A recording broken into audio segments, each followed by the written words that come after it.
സംഭവ വികാസങ്ങൾ ചൂണ്ടിക്കാട്ടിക്കൊണ്ട് മുതിർന്നതായുള്ള ജെയിംസ് മാത്യു അസാധാരണമായ സംഭവങ്ങളാണ് ശ്രീമതി നടന്നത്.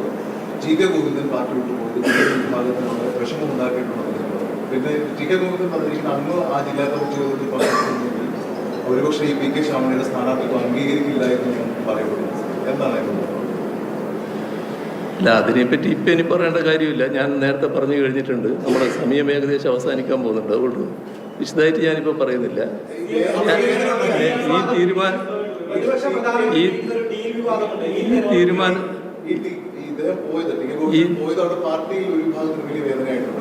ഈ തീരുമാനത്തിന് പിന്നെ എൻ്റെ അംഗീകാരമില്ല എന്ന് പറയുന്നത് പൂർണ്ണമായിട്ടും തെറ്റായ കാര്യമാണ്.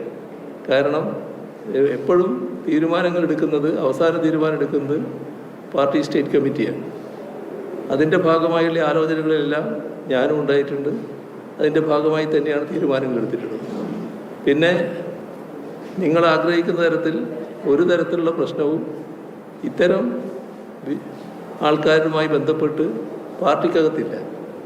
അവർ തീർത്തും അവസരവാദപരമായ നിലപാട് സ്വീകരിച്ചതാണ്, വർഗവഞ്ചന കാണിച്ചതാണ്. അവരെ പൂർണ്ണമായും ഒറ്റപ്പെടുത്തുന്ന നിലയാണ് ആ മണ്ഡലം സ്വീകരിക്കുക. ഏത് മണ്ഡലമായാലും ആ മണ്ഡലം സ്വീകരിക്കുക.